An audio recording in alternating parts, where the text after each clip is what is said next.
नमस्कार दोस्तों, स्वागत है आपके अपने YouTube channel study with Arvind में। तो आज मध्य प्रदेश सब इंजीनियर की भारतीय अर्थव्यवस्था टॉपिक पर हम डिस्कशन करेंगे और हमारे चैनल पर हर रोज़ एक वीडियो अपलोड की जाती है जो कि काफ़ी कंटेंट वाइज और काफ़ी हेल्पफुल रहती है। तो आइए आज भारत की अर्थव्यवस्था के बारे में बात करेंगे। तो भारतीय अर्थव्यवस्था का जनक किसे कहा जाता है? तो भारतीय अर्थव्यवस्था का जनक एम विश्वेश्वरैया को कहा जाता है।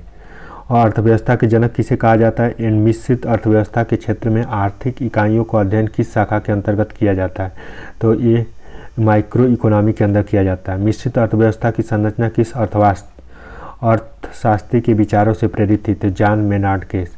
तो जो अर्थव्यवस्था तीन तरह की होती है, पहली पूंजीवादी अर्थव्यवस्था, दूसरी समाजवादी और उसके बाद तीसरी होती है मिश्रित अर्थव्यवस्था। तो मिश्रित अर्थव्यवस्था का किसके विचारों से प्रेरित है? तो जॉन मेनार्ड केस के द्वारा।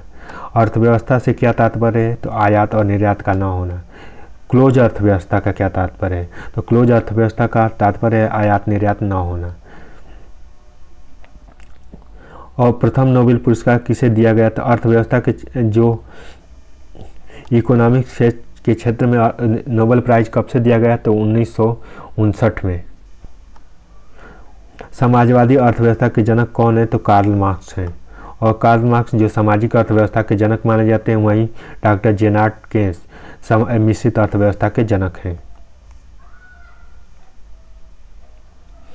भारतीय अर्थव्यवस्था के उदारीकरण के अग्रदूत माना जाता है डॉक्टर मनमोहन सिंह। और डॉक्टर मनमोहन सिंह को क्यों माना जाता है कि 1991 में एलपीजी रिफॉर्म लाए। जो एलपीजी क्या है?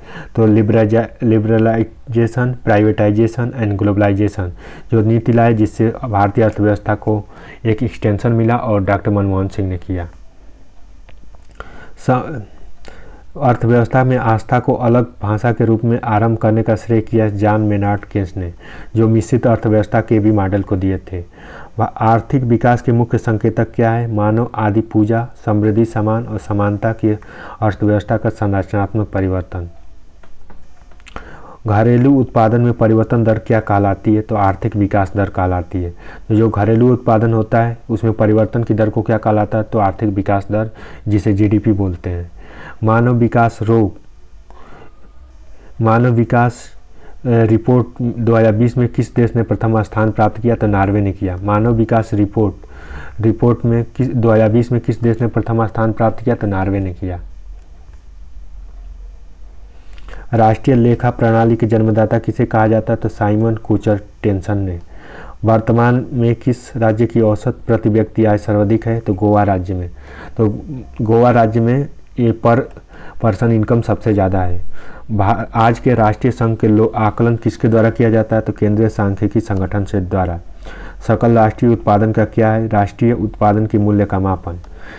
जीडीपी आंकड़ों के आधार पर वर्ष 2004-05 को से बदलकर कौन सा नया वर्ष आधार वर्ष रखा गया? तो 11-12 को आधार वर्ष रखा गया। जब जीडीपी के आंकड़े किए जाते हैं तो 2011-12 के ईयर को आधार वर्ष मान के आंकड़े को रखा जाता है।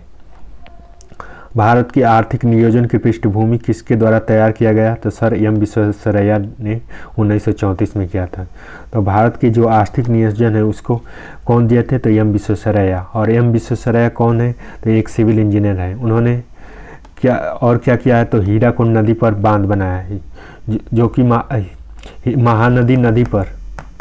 महानदी नदी उड़ीसा में जो बहती है उस पर हीराकुंड डैम बनाया था। और उसके अलावा ये सिविल इंजीनियर है। तो इन्होंने भारतीय आर्थिक नियोजन की पृष्ठभूमि तैयार किया था।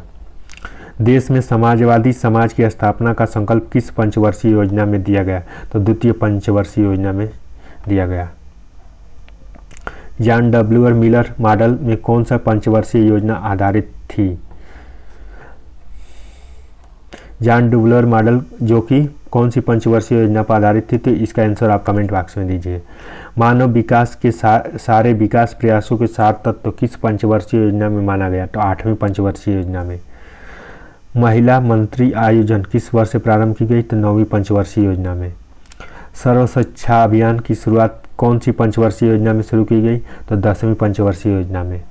11वीं पंचवर्षीय योजना में क्या वेतन और समावेशी विकास का टारगेट रखा गया? 12वीं पंचवर्षीय योजना का उद्देश्य क्या था? पालीवाल और पारिवारिक और प्रारंभिक। 12वीं पंचवर्षीय योजना का उद्देश्य क्या था? तो धारणीय, अधिक और समावेशी विकास का था। वह मुद्दा जिसका वास्तविक अंकित मूल्य के बराबर हो उसे क्या कहते हैं? तो प्रमाणिक मुद्रा। किस प्रकार की मुद्रा जो दुर्लभ मुद्रा कहते हैं? विश्व बाजार में अपेक्षित अधिक मांग अधिक हो, जिसकी मांग अधिक हो उसे दुर्लभ मुद्रा कहते हैं। सर्वप्रथम आधुनिक बैंकिंग का विकास किस देश में हुआ? नीदरलैंड में। भारतीय रिजर्व बैंक के कितने मूल्य तक की करेंसी छापने का अधिकार है? तो 10,000 तक। आरबीआई को मैक्सिमम 10,000 तक की करेंसी छापने का अधिकार है। तो thank you so much for watching this video.